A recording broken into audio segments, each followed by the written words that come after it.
Guess where we are?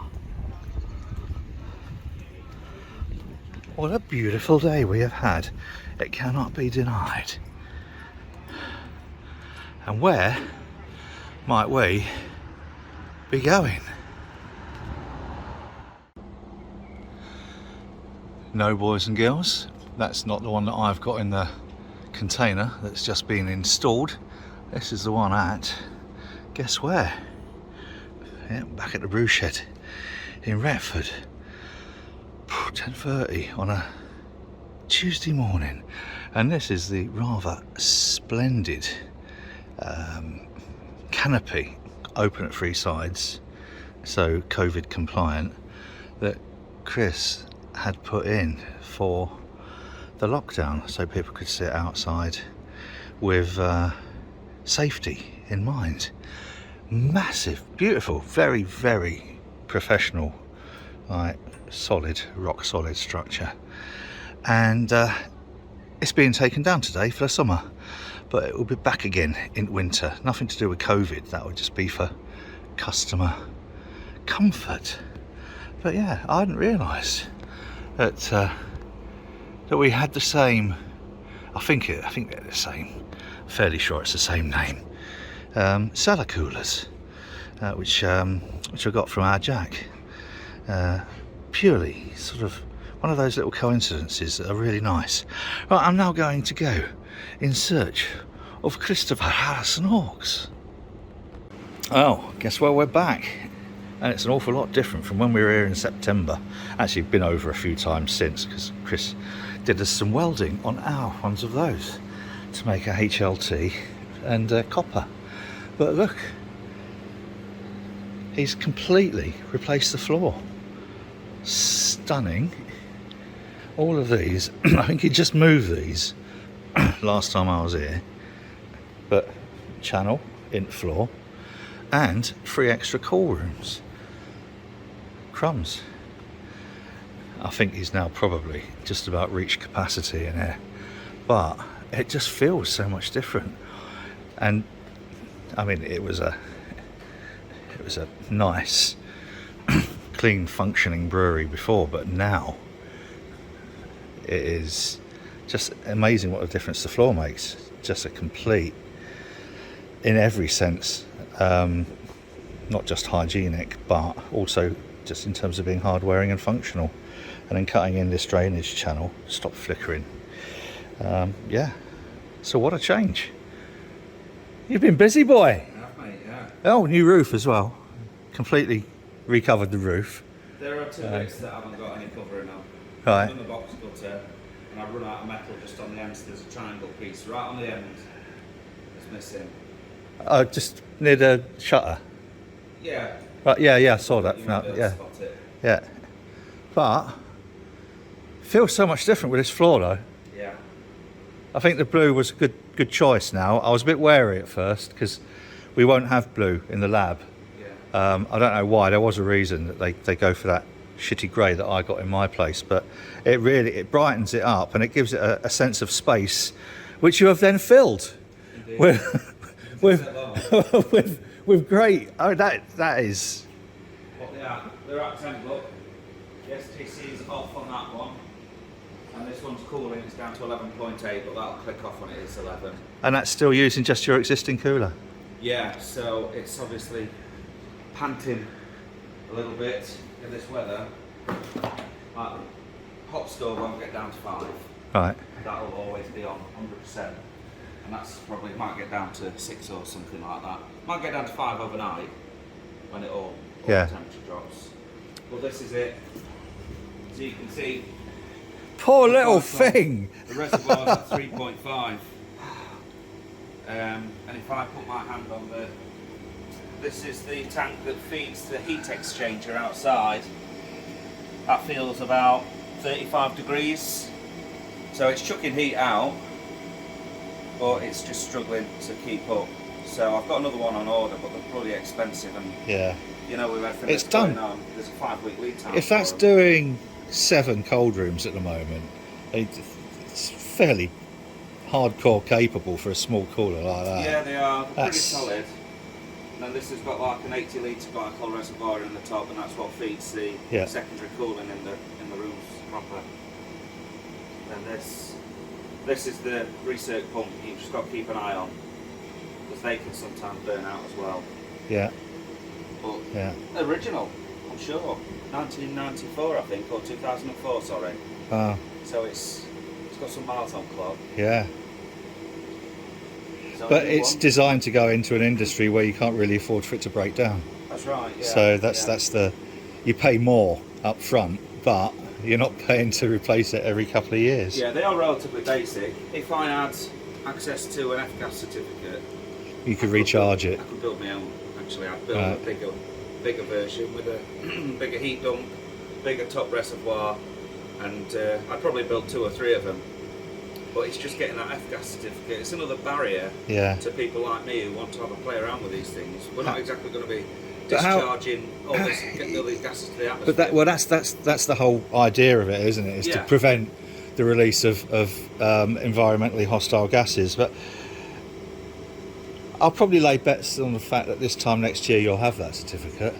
I don't know. I've had a look, and it's not like a big hoop that you have to jump through.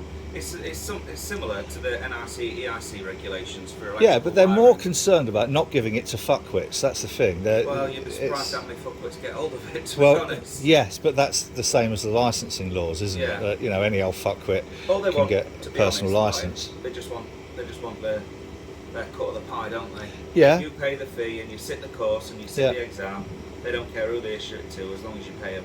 Well, and as long as you at least make an effort to pass the course. You'd be surprised. Some of them are like, it's like your folk truck license. If you don't know how to do it, they'll let you go around again. Well, it's the same with the personal licence exam, the 40 questions, and I deliberately got 3 of them wrong on the most obvious ones. Yeah. So, but I was talking to the guy afterwards, and he said, you'd be surprised how many people only just about scrape through 20 questions, which is 50%. So, yeah, I suppose it is, it's another, whatever it was, 140 quid, thank you very much, ka-ching. All out to the pub for lunch. But it might be worth sitting that little exam so I can get an F-gas certificate. Yeah, but you'll have to renew it every bloody 2 years, knowing but should be another ball ache. It depends on how much extra value it adds to what you do, and whether it's going to save you a lot of money. Which if these are a grand a pop, well, then your quid's in. I just need to save myself money on one chiller, don't I? And I don't think it's more than a grand to get the certs. And it's probably something that you might then want to develop into other areas when you move next door. If you move next door, if you get another pub, that's always. It allows us to put a cellar cooler in ourselves. It allows us to put air conditioning into the pub ourselves. Yep. Because we can buy the equipment and we don't have to worry about having to draw down the pipes because we can charge them back up and what have you. Yep. No, it's worth doing, I think. I think it's worth doing. This time next year, I bet you've done it. Yeah, I'd be happy if I could find a tamed HVAC engineer who's already got one, and he's happy to let me take a bottle out back of his van. Jack. Jack. I won't say who, but I'll put you in contact with our Jack. Yeah. In fact, I was going to try and get him over for a drink while we was over here, but things got in the way. I might drop him a line later, see if he wants to come and have a play. I have been following a few YouTube channels, right, where they do it, and they're using butane as the coolant. Yeah. Which will work fine. I don't want to do that though because it's flammable. So yeah. It's quite unforgiving if you get it wrong. And it also invalidates your insurance if you do a basic install with a non-approved gas. Yeah. So, but in terms of experimenting and getting used to using expansion valves and stuff, I could start playing with that now. You could in your garden. Yeah. I just do it in workshop. Make sure I degas everything before I go home. Yeah. So anyway, it's looking good. It's and I still hate the fact that is still so well organised. Although it's not bad this week actually, because me and Jem had a big tidy up. I've been attempting to have a tidy up. Stephen Law, if you watch this, I've been attempting to have a tidy up, but I can't get Chris over to Sheffield. So, right, I'm going to stop filming now because my arm aches.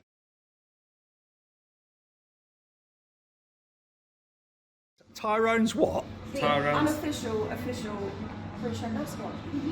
I think that's lovely. It's cute, isn't it? That is brilliant. Hello, Tyrone. Oh. You'll not get a better one than that on second time round, I can tell you. Look at him, he's also got like, he looks like a little, you know when mice are born? Is that going to end up on a pump clip? I don't think so. You're not. Only because, don't you want him back? No, I've had my fun, that's it.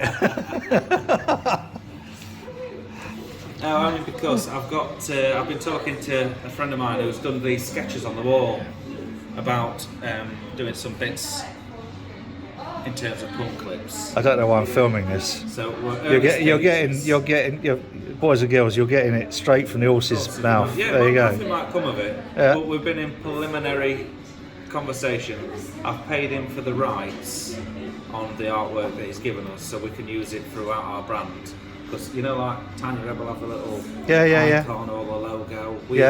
I wanted something that was bespoke to us, and that is our actual fermenter that he's drawn there on the wall. Yeah. So I'm going to start sticking that across all the can labels and pump clips and everything else that comes with it, because it's. Oh, Charlotte, have you seen the wall downstairs? Oh, you would have walked past it to the toilet with the town hall and the big mural. You have. Yeah, I think It's the same guy, and the doors on the brew shed. Tortec Info on Instagram if anyone wants There you to go. look him up. He does We'll robot stuff. Yeah, And we'll put a link underneath. These are robot fermenters. See, people have watched this particular video because they think this is a boat video. Yes. It's not a brew video. No. But I think it's interchangeable on your channel, and they are now on mine. I never know from one day to the next, but this is still the boat video because it started today as the boat video. I watch, no matter if you're on the boat, it's all interesting to me, boat or brewing. There's always something technical going on, or a rant of some type, which I can get behind. Mainly I watch it for the rants, to be honest, mate. Tell us again what it is. The mango sorbet in can, which might be a mango milkshake, or it just might be a double dry out mango puree beer. I don't know. Or it might just be sediment. It might just be sediment. I'm glad it's not totally brown. Got a nice colour though. I don't know how well this is going to show up, but I think we're about there. I think I can let loose on the head for this, can't I? Looking at that.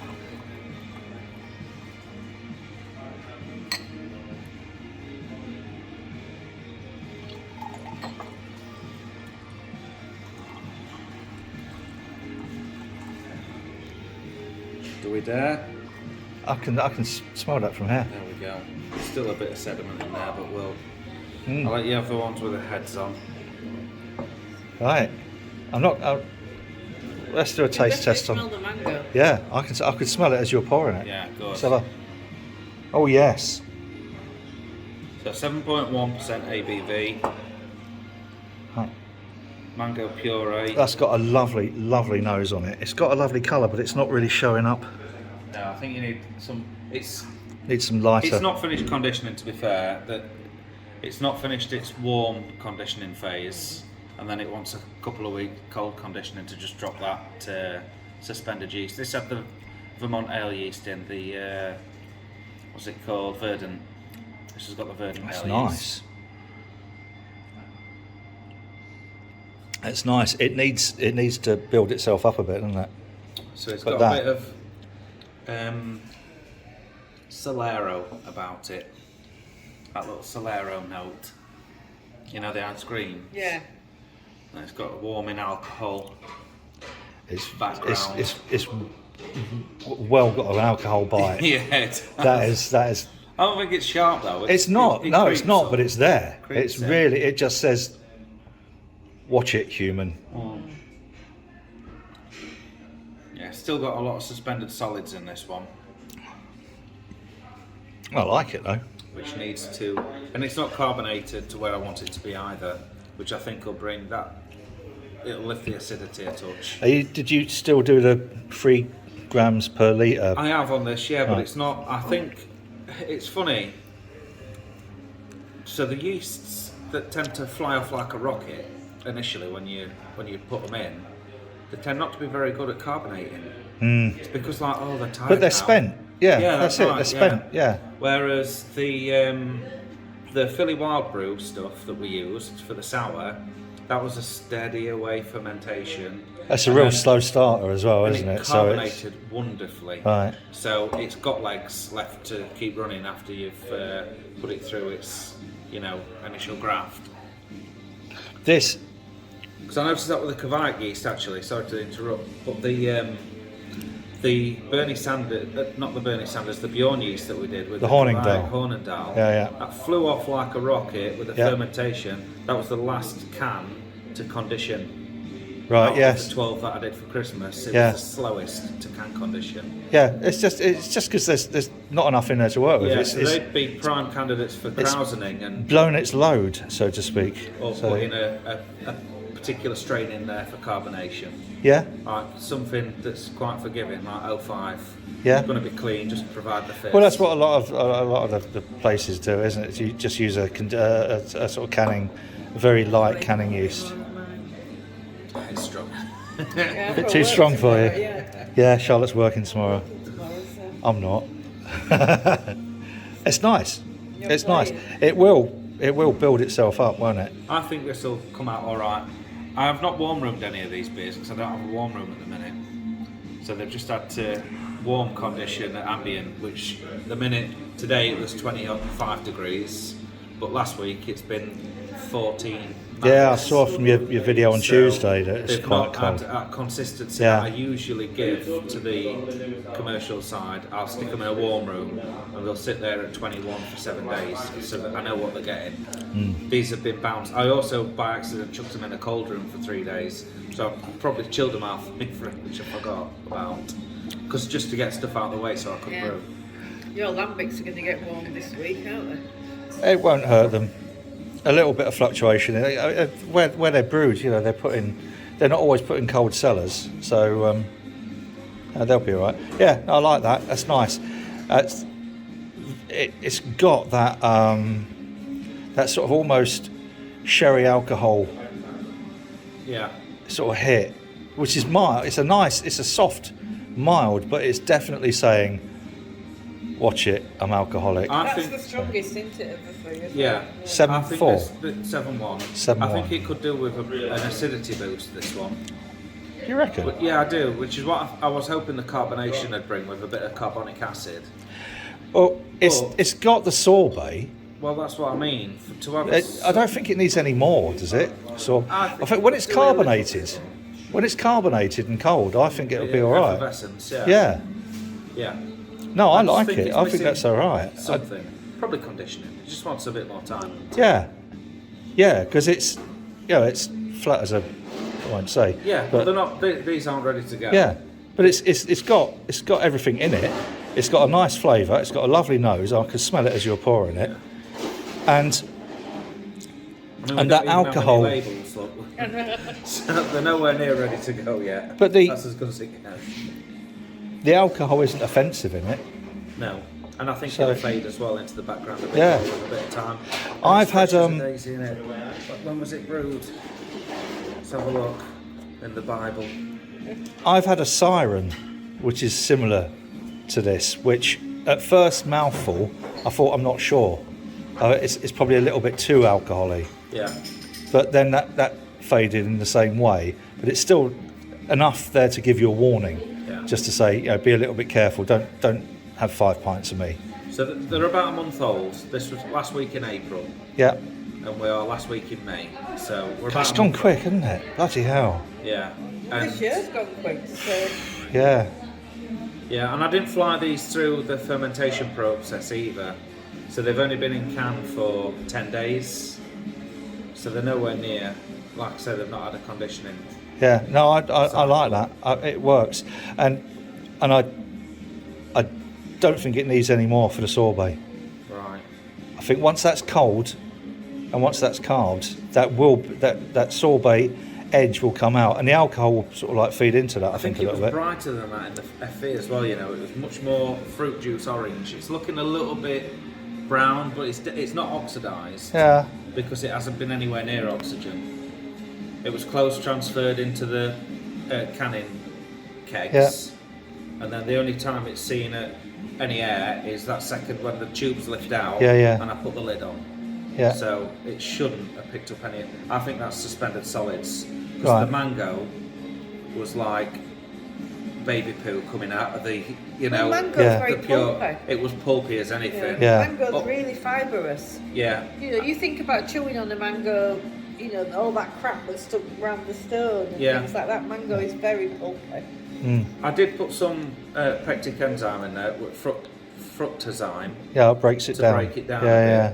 But you'll notice on the videos that I've put out, the raspberry pulp dropped out to a solid layer, whereas the mango pulp So it seemed hangs to around. hang in the body of the liquid a wee bit. So Well, no, I think We'll see. that's Give it going to be time. I think it's going to be a winner. it's one of the reasons why I think they call them sorbets and milkshakes. You know, because when they're using mango, they can't get it to settle out. Yeah. They can't get that pulp to drop completely. So Yeah. they It's have like to when say, they're hey, using it's sorbets. papaya and what's the other one with papaya? Guava, is Yeah, it? Guava, yeah, something yeah. like that. That's just the same. No, right, like that. We'll come back. We'll do the raspberry sour in a bit. Right. Okay, go. Clapperboard. Yeah. Raspberry Philly Sour V1, raspberry puree, Philly Wild Brew Lallemand Sour Yeast, Which was discovered in a cemetery in Philadelphia. and a very basic, low bitterness base recipe. Nothing too exciting. A little bit of head on these. Oh, it's got a nice colour. It does. This is the best colour out of the three thus far. I'm going to be brave now on the last one, which I'll have. I want to see if I can empty the can. We'll see how much we've wasted on other three beers now. Not too much. Look how That's it's held alright. this sediment. Yeah. That's not bad, is it? Yeah, that's But I'm only being greedy because I know how nice this beer is, so I want to drink. So I'm getting a yogurty style sourness out of this one. oh yeah, Like a raspberry yogurt. It smells yeah. Almost straight in. It's It's raspberry on the nose, Yeah. it's light, effervescent.